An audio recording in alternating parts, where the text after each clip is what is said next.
Okay, everyone. With this, we come to the nearly final part, the final talk of this workshop, and it's my pleasure to introduce Dmitry Berenson. He received his Ph.D. from CMU at 2011 and was working as postdoc in UC Berkeley with Goldberg and Pieter. He was an assistant professor at WPI from 2012 to 2016, and then he started his faculty at University of Michigan in 2016. His current research focuses on learning and motion planning for manipulation. Dmitry has received the IEEE RAS Early Career Award and the NSF CAREER Award, and I had the good fortune to have him as my opponent in my PhD defense 2.5 years ago. Seems like yesterday. Okay, I know it's the last talk of the session and of the workshop and of ICRA, so I really appreciate everybody sticking around. We're all probably a little bit tired, so I'm going to try to keep you awake. We got lots of videos, it's going to be a lot of fun, so hang in there. Okay, so here we go.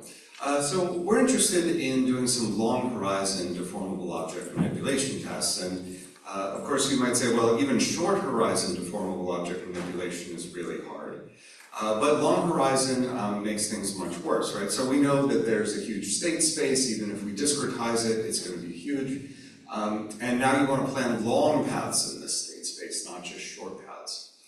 Usually these kinds of long horizon tasks are addressed with a divide and conquer approach where you chop the task up into several sections, you solve each independently.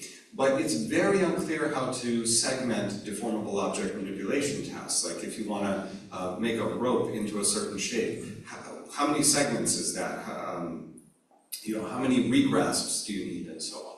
So in some tasks, like the one you see up on the left over here, segmenting into subtasks is quite simple, right? You want to thread this rope through those brackets, so you first do the first one, then the second, then the third, obvious. But in the middle here, we want to take this rope and we want to plug in the end of it to the purple sphere up there. How many regrasps should we use? Is the purple sphere even reachable with the current way that the rope is laid out, or do we have to untangle the rope first? We don't know, right? So it can be very ambiguous how to split up these tasks. And finally, the dynamics are inaccurate, right? If you're doing long rollouts, you're going to be upset because the error is going to build over time and you're not going to be able to execute reliably. So we need a way to replan quickly as we manipulate. Okay, so what I'm going to talk about today are two different approaches to this problem for somewhat different applications, but I think it captures well the kind of philosophy we have in our lab, which is that we need to be exploring both the kind of geometric, topological, the old-fashioned motion planning stuff, as well as the latest, greatest learning methods to solve these kinds of difficult tasks. So I'll be talking about these two methods. They were both presented this week. Pieter, who did the first one, is right there, and Zishuan unfortunately couldn't attend because of visa issues, but his paper was presented this week too. So let me start with the topological approach. Okay, so this is Pieter's work, and the idea is we want to manipulate these deformable objects for tasks like cable routing, untangling, manipulating harnesses, maybe even surgical robotics.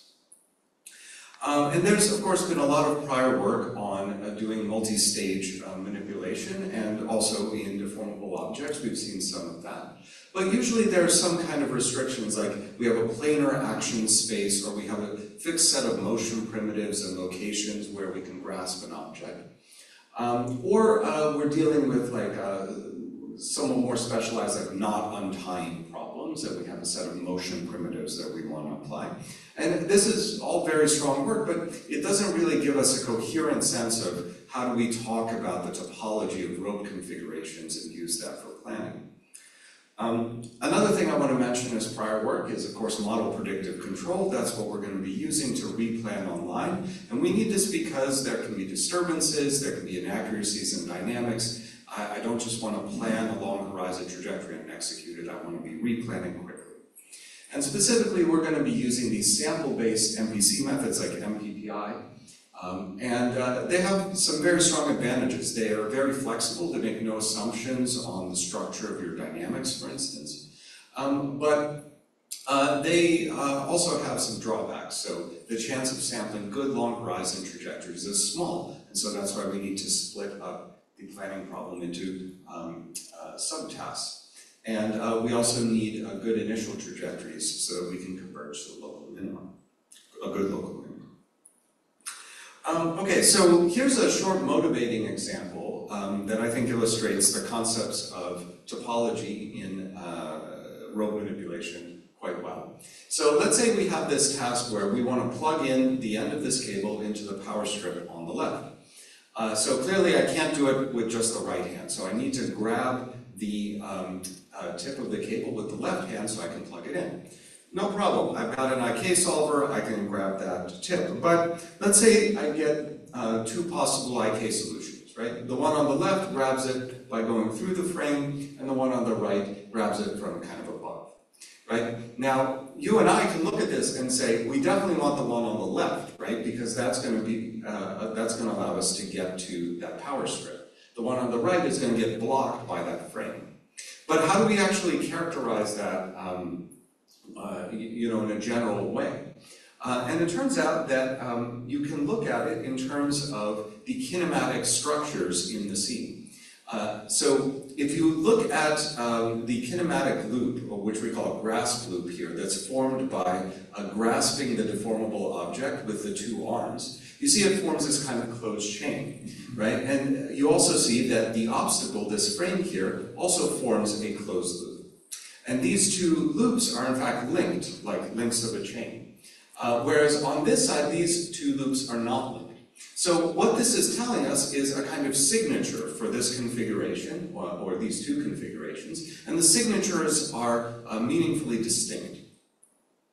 So how do we compute these grasp loops, and what do we do with them? All right, so the first step is we construct a graph based on the cables, the grippers, and the robot base, and we're basically trying to figure out what's connected to what's in a kind of kinematic chain. So here, in this particular case, we have two grasps on the rope, and we know that the arms connect to the base of the robot, and so our graph looks like this three-node graph you see here. And the cycles of that graph, in this case there's only one cycle that corresponds to the red here, are these grasp loops.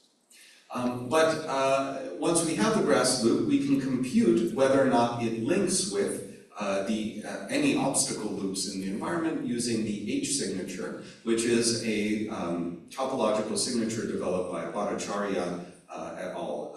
In this really good paper. By the way, if you're interested in topology and motion planning and manipulation, highly recommend this paper to you.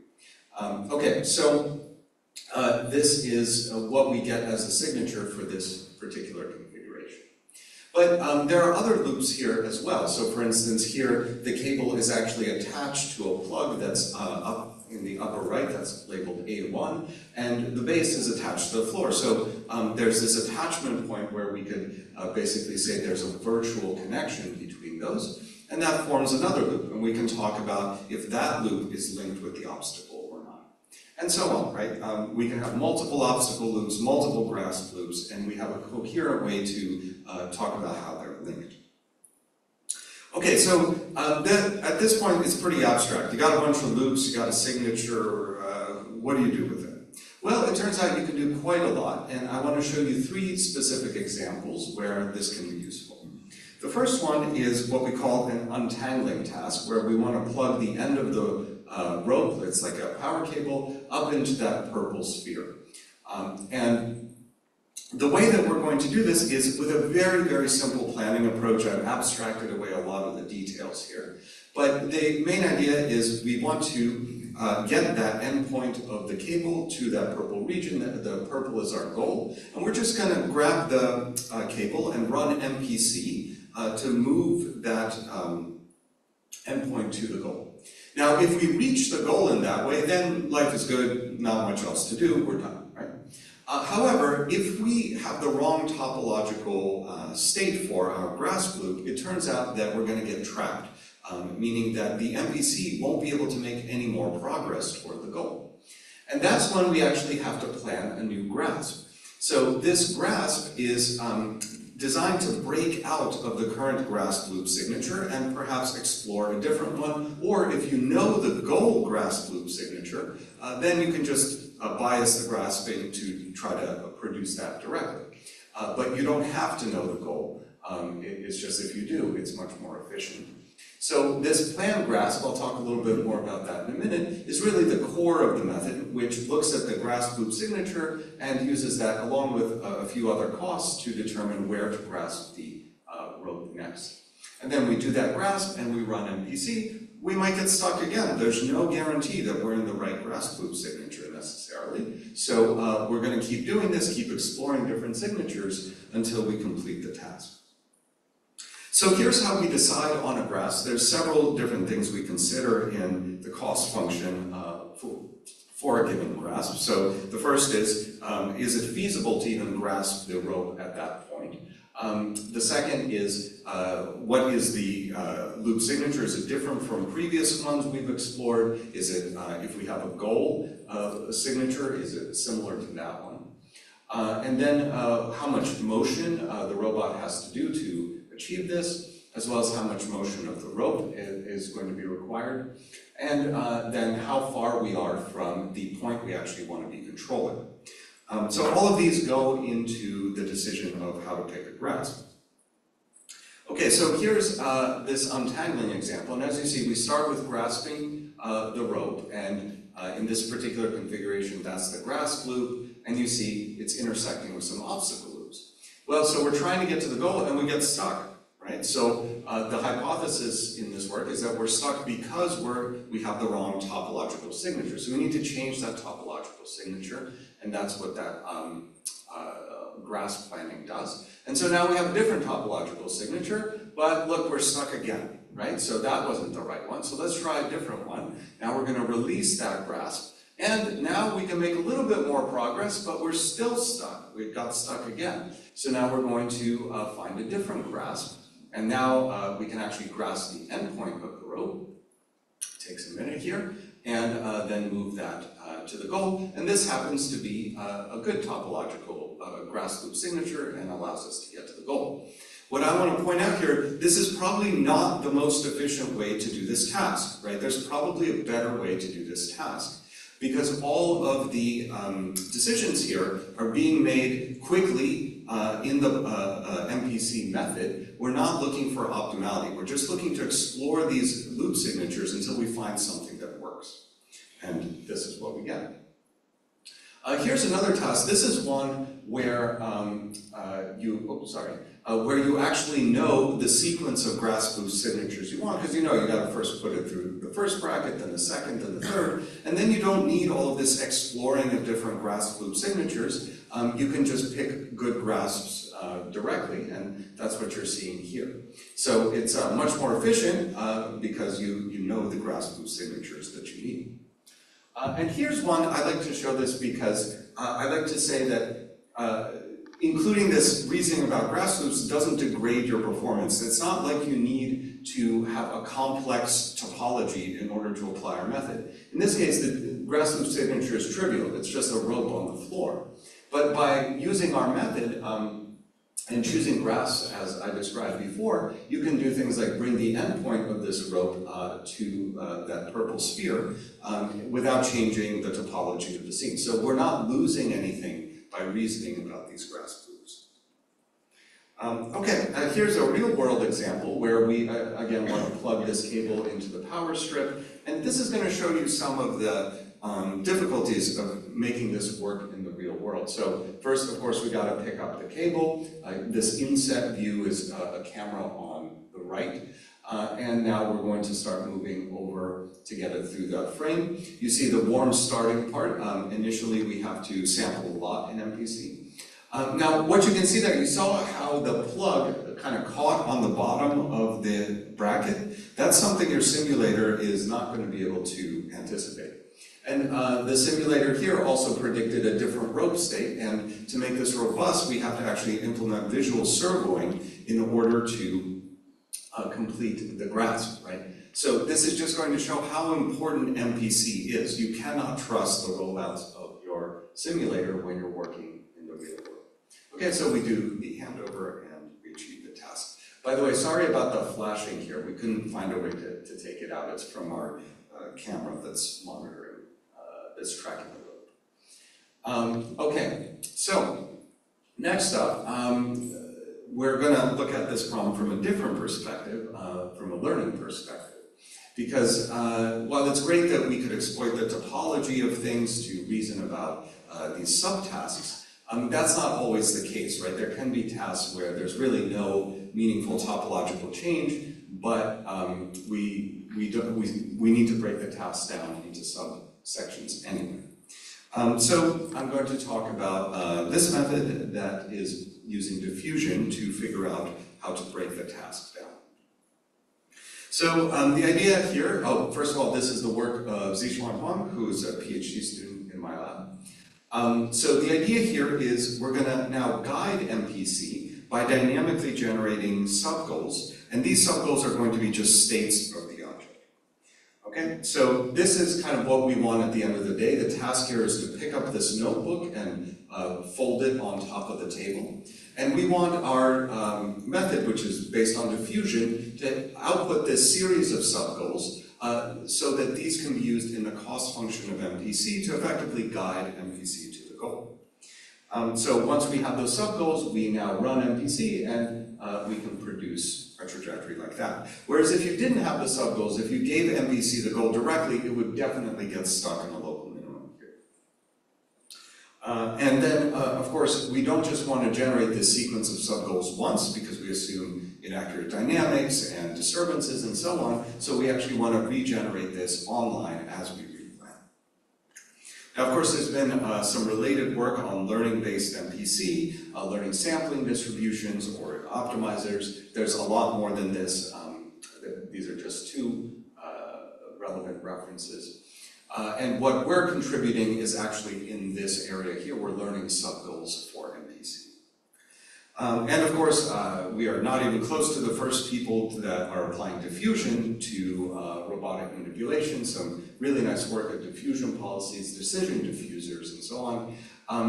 I personally am very skeptical of using a diffusion or any other learning-based method to output commands directly. I think it's really unsafe for a lot of applications. So we chose not to go this way because we want to be using a planner that actually checks constraints, computes costs, and so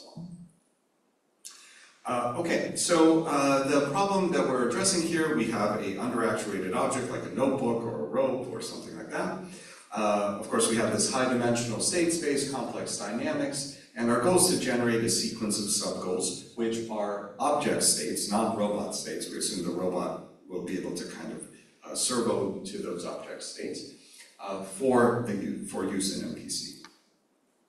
Of course, we need data if we're going to train a diffusion model. We do not assume we have expert demonstrations, right? Because we want to generalize across a whole range of tasks and environments. We're collecting this random play data where we just have a gripper, a virtual gripper on these objects, and it just moves around. We collect really long trajectories, and that's our data set. The overview of our method is basically this. We're going to start with the current state of the object, occur here, and then we have a goal state of the object, OG. And we're going to generate a sequence of subgoals from these using a diffusion model. Now, at the first level, these subgoals will be very sparse. It will be just the start and goal, right? But then we're going to iteratively perform diffusion to fill in subgoals as necessary. And I'll talk about how we know when we've got enough subgoals. It's based on this reachability check. And so we run this process iteratively to create more and more subgoals until we're satisfied that our MPC has a good chance of tracking these subgoals. Once we are fairly confident in that, or we hit a iteration limit of maximum number of subgoals, we hand over these subgoals to MPC, and MPC is what controls the robot. Okay, so we're using diffusion. We're not doing anything incredibly fancy in terms of the core diffusion method. It's pretty much your standard loss like you see here. And the idea is that we start from noise, and then we apply this denoising until we produce a sequence of subgoals that is appropriate for the task. Now, in this figure, you can clearly see that the subgoals are imperfect. You see that they're kind of intersecting a little bit with the corner of that box. That's to be expected, right? There's no guarantees on any diffusion method that what you output will obey constraints, right? That I know of, at least. This is why it's so important to have a planner and to use these as parts of the cost in the planner, but not as hard configurations that the planner has to achieve. So how do we actually generate this sequence of subgoals then? Well, generating a full sequence of subgoals that are both locally and globally coherent in one shot, we found is really, really difficult. The model does not perform well at this. So what we'd like to do is generate this sequence, but doing it all at once was not effective. So what we came up with was what we call a coarse to fine subgoal generation process, where we generate one subgoal, and then we see, okay, is this kind of going to be reachable for our MPC? Can we reach the current subgoal I from subgoal I minus 1, basically? And if not, then we need more subgoals, right? And we can iteratively refine the number of subgoals, basically increase the number of subgoals until we are satisfied that they're all reachable from their predecessors. Okay, but how do we check if subgoals are reachable, right? So this is what we want to check. Are the subgoals reachable from their predecessors? And this is actually quite difficult because we don't have some kind of MPC specific data that says, oh, MPC is going to be able to reach this state from that state, right? All we have is this random play data.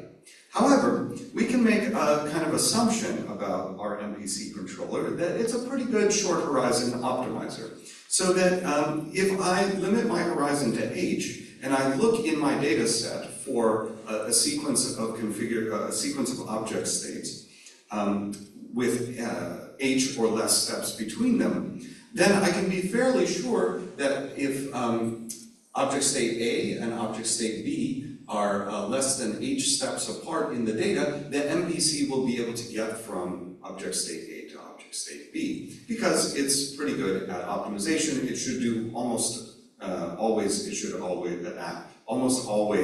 should be as good as just a random rollout, right? Or better. So that's the assumption we make, is that if we see two states separated by horizon H or less in the data, then MPC will be able to reach one state from the other.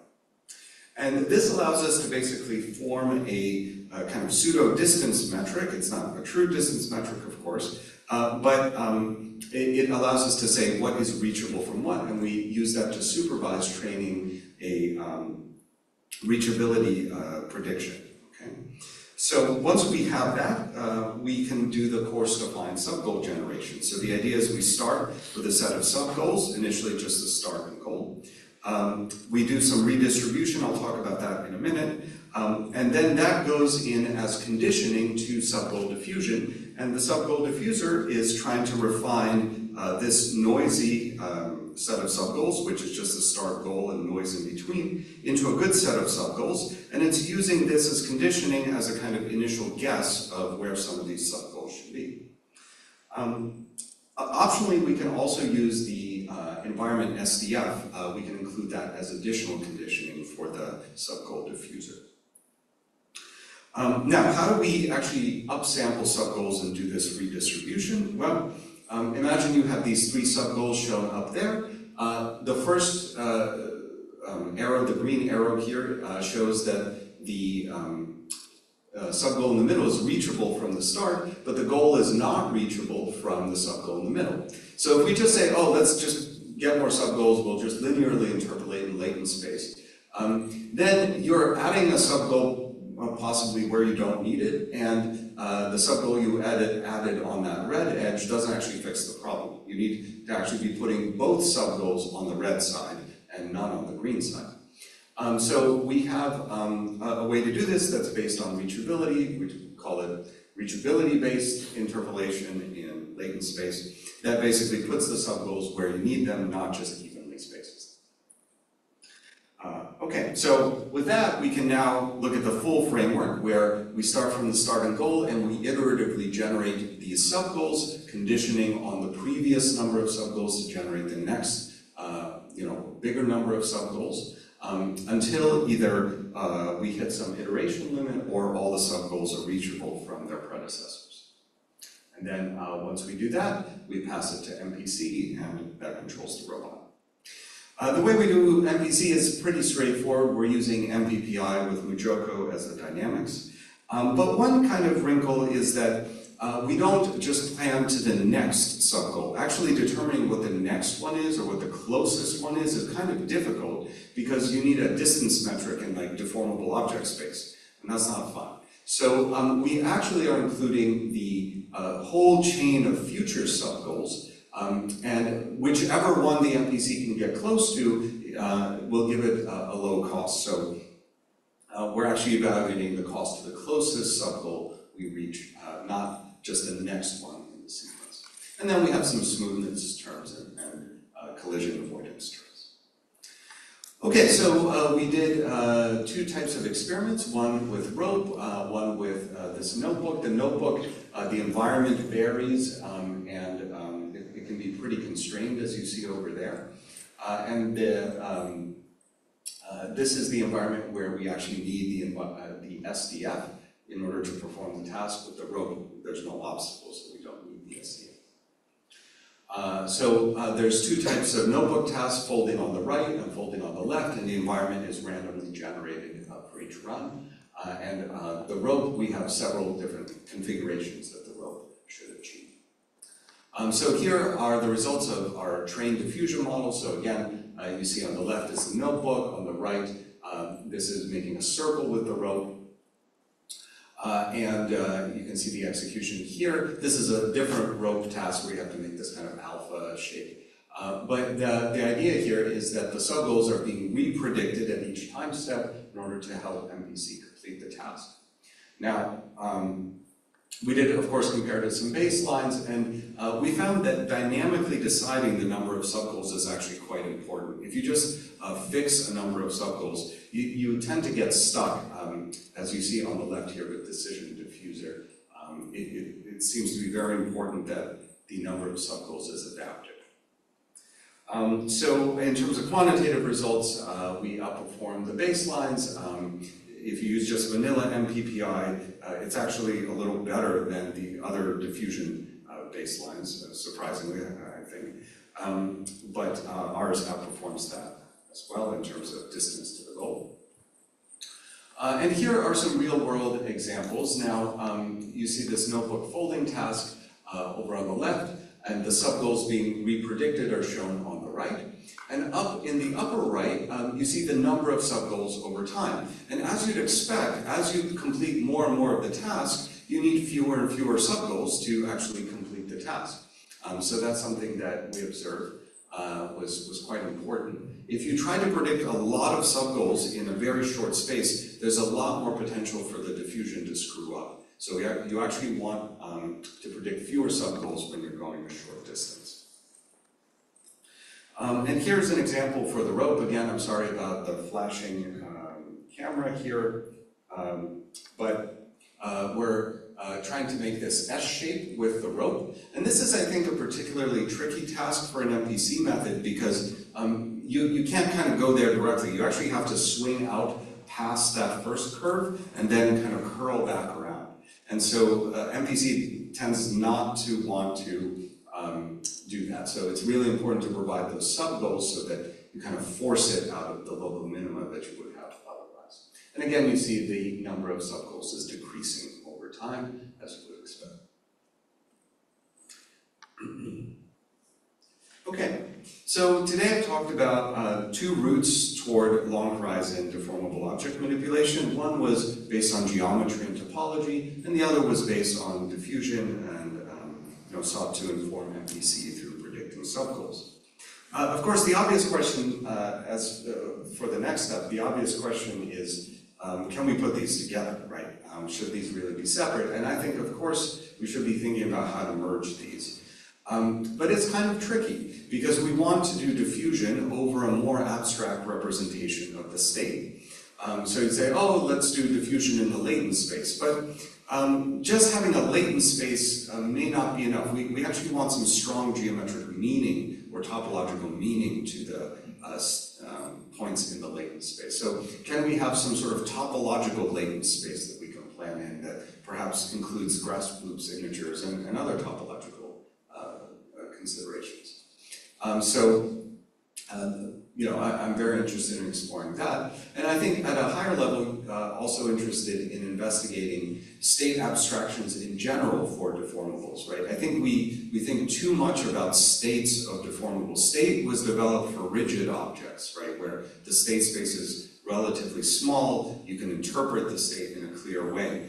For a rope or a cloth, I would say that 99.999% of the state space is completely and totally useless and inaccessible, right? The states we actually care about, like a rope that's maybe tied in a knot or bent around something, is a tiny, tiny proportion of the state space. So should we really be using that representation?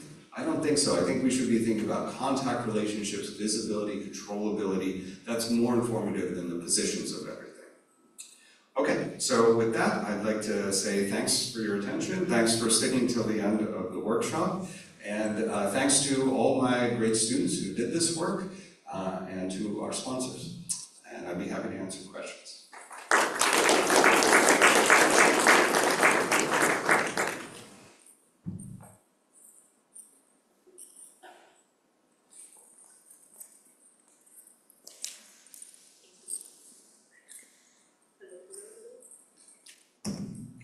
Thanks for a great presentation. I was wondering, how would you detect that a grasp loop signature is not correct to trigger replanning to another grasp signature?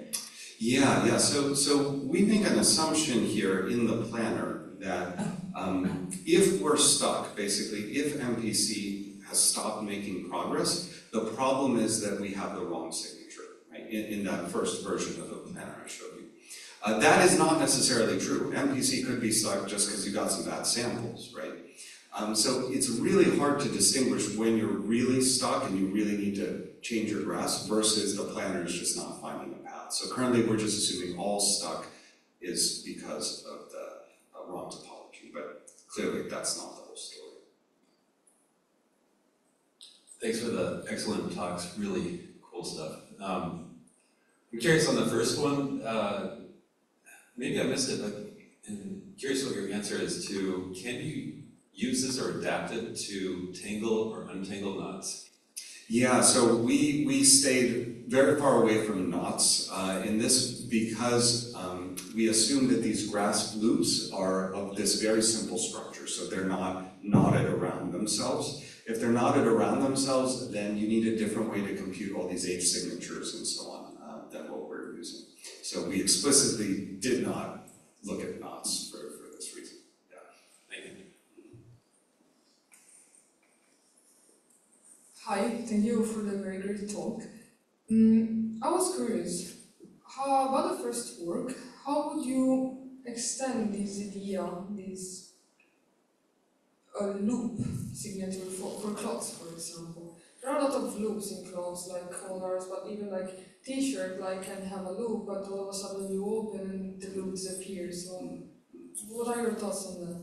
Yeah, it's a great question. We hadn't really thought much about extending it to cloth, but just off the top of my head, what I would suggest is something like the skeletonization procedure that we use to form these obstacle loops, right? So the way we actually make these obstacle loops, we can have a mesh, right, that has all sorts of complicated geometry, but there are algorithms that will turn it into kind of a skeleton, and that's what we actually would use for the obstacle loop. So I wonder if cloth can be done the same way. Can you turn cloth into a skeleton that basically just includes the holes in the cloth, for instance, like the sleeves or the neck hole and so on.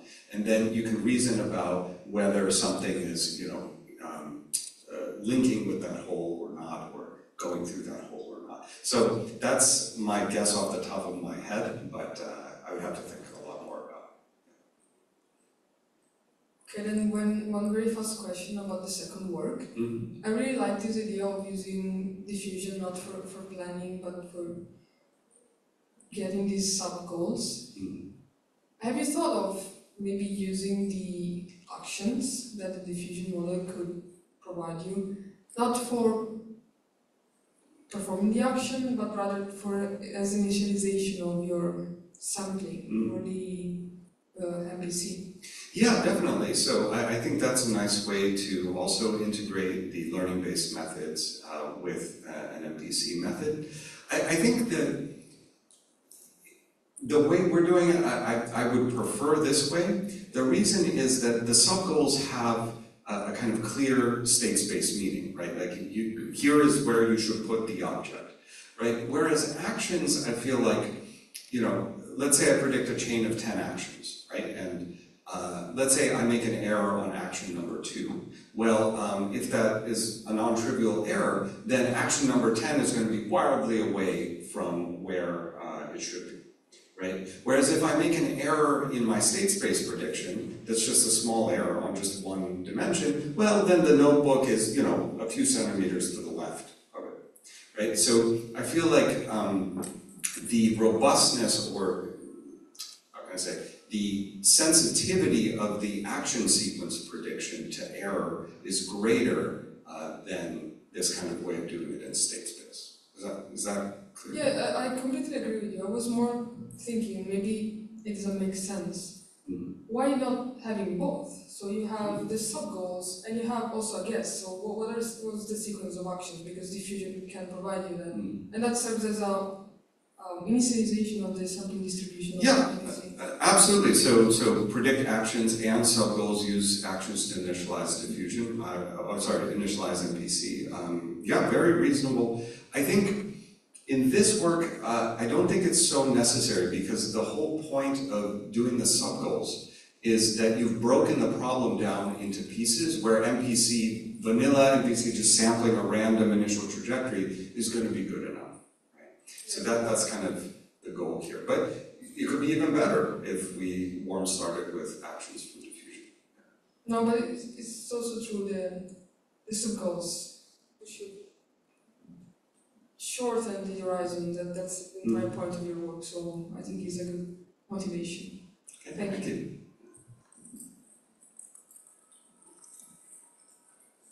Okay, then let's think Dmitry once more. Thank you.